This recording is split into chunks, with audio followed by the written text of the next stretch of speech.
车冲撞市民，导致35人死亡，43人受伤，怎么会有那么恶心的人啊？这里面除了社会安全、法规法条问题之外，城市治理是最直接，执政者他一定要负起完整的责任。这件事情也是一个当头棒喝啊！随着中国大陆的社会不断发展跟推进，社会治理的方式必然会产生重大的改变。这种松散的管理，今天只是平常没出乱子，那一旦出乱子就会出大事情。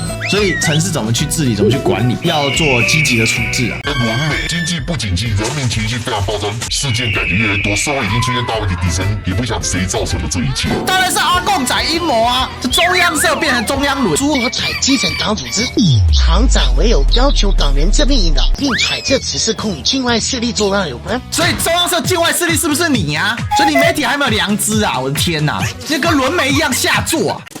Ladies and gentlemen, welcome the host. 珠海驾车冲撞市民恶性重大案件，2024年11月11号19时48分许，珠海发生一起驾车冲撞市民重大恶性案件，导致35人死亡，43人受伤。怎么会有那么恶心的人啊？天哪！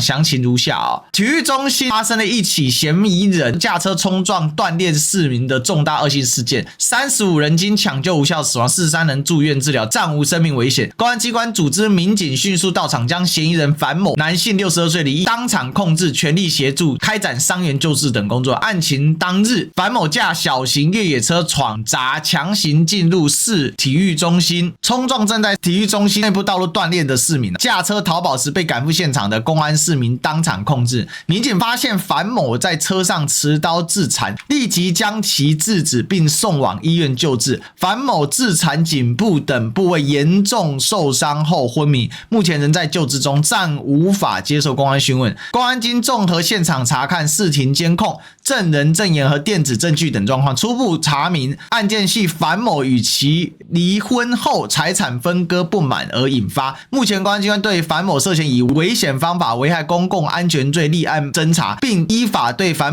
某予以刑事拘留，案件侦办，伤员救治上工作正在进行中。如果照这个地图来看，他应该是在这个位置，他就从那边看过来嘛。然后当时这边可能很多人在跳广场舞或什么没有注意到，他就这样直接就这样落过去了。遇到这种事情怎么办？第一个层次就它的什么原因造成的，有没有法律或者其他相关的条件？那如果是离婚法律，那就处理嘛。那第二个层次就是社会安全网嘛，能不能关心他，能不能在社会上把这些不安定分子进行列管追踪？我们讲这叫做降低危险值，去危险化。第三个就是社会治理问题嘛。那社会治理问题就看，如果事发的点正在这里的话，那就照这个体育馆设定来说，你看他的人跟车是混在一起的，所以他唯一能做的事情就比如说像这里都有画一些，那就人车第一个要彻底的分流，你不能再让人车混在一起，或者说你在外面有人车没有错，那你这里面要设定一些卡。那很明显的是这是个开阔空间嘛，所以他一定是从这边进来，或者是从这边进来，然后直挺挺的冲过去啊。另外如果你这个体育馆要接送的话，你到这边你设地下道出去，你上面还是给人走，或者人从地下道还有一个跨越线这样子，人车一定要绝对分流。这个事情就是城市治理方面的层级嘛。那这个是完全没有管制啊，你看车子它是可以直接开到体育场前面的，这样是不行的，所以这个还是要做水泥墩啊。如果你这边要做水泥，你可以打那种斗马桩活动式的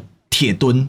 台湾很多这种大型场馆周围几乎都是进行区啊，你人都要远远下车，或者就要做捷运，就人车完全分流了。它这一定要多层次管理。第一个，场馆整改，彻底的人车分流一定要做嘛，甚至是变更设计嘛。那管理加强嘛，进入的车辆未来要有证申请，或者要做身份查核，不能再像现在开放式的。那第三个，从法规法源源头如何去改善改制。第四个就是社会层次方面的改善。这个只能就是这样子处理。那我们愿死者安息，伤者早日康复吧。这是一个悲剧的事件。其实讲直白，珠海这一次发生这个事情，我个人认为这是市政管理经验的不足所导致的。但是我必须说啊，执政者没有什么有推诿的借口啊，所以对于执政者来讲，他一定要负起完整的责任。还有城市的治理经验，绝对也不是只有靠自己，包括海内外你都必须要去做参考的部分，不然你不知道会发生什么样类型的方案。我觉得这个人搞不好有可能他看到了国外事件，开车就可以进行恐怖攻击哦。他他一下子他的逻辑被打通了，他就突然来做这件事情，有没有可能？有可能啊，德国这事情全世界都有新闻啊，所以这里面除了社会安全、法规法条问题之外，城市治理是最直接的，因为它是站在第一线去管理的嘛。那这种松散的管理，今天只是平常没出乱子，那一旦出乱子就会出大事情。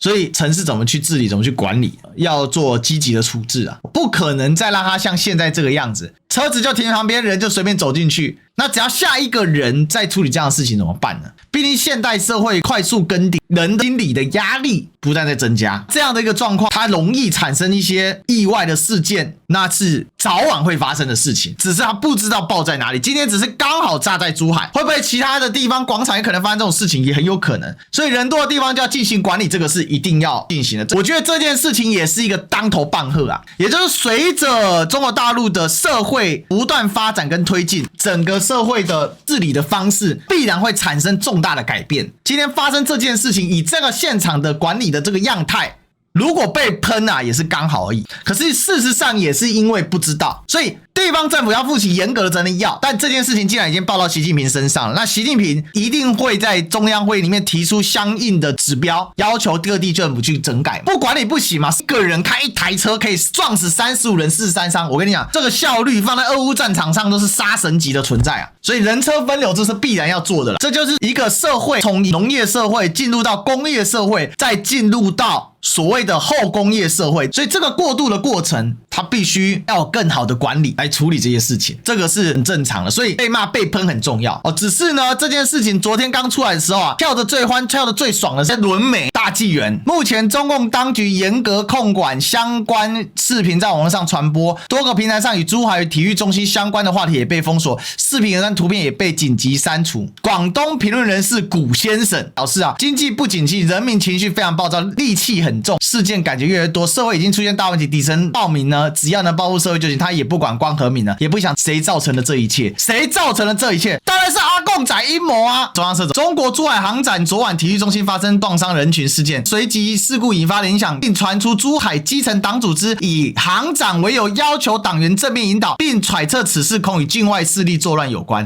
你这个要有相关的证据讲这话。好，这个分两个层次。第一个，你媒体这样报，你还中央社啊？中央社是台湾的官方媒体啊，然后就有网友质疑说，认为不应该跟珠海航展来掩盖真相。第二个层次是，如果珠海的基层党组织真的这样子去引导，我就两个字：混蛋！如果基层没有调查清楚就刻意去正面引导境外势力，这些通通都要抓起来关。这件事情已经够悲惨了，如果还有这些人在那边作乱的话，中央社真是烂到极点。所以中央社境外势力是不是你啊？你在那边乱引导？所以这里面牵涉几个层次。如果今天共产党的基层组织有人这样干的话，这种人抓起来，这个一定要严办，拔关、开除党籍，负相关的责任。假设真的这个人真的拿了什么境外势力的钱什么，那再说嘛。如果没有，你没查清，你在那边引导是什么意思？这一件事嘛。另外就是你媒体可以这样报道吗？所以你媒体还没有良知啊！我的天哪，那跟轮媒一样下作啊！这中央社变成中央轮是不是？糟糕到透顶。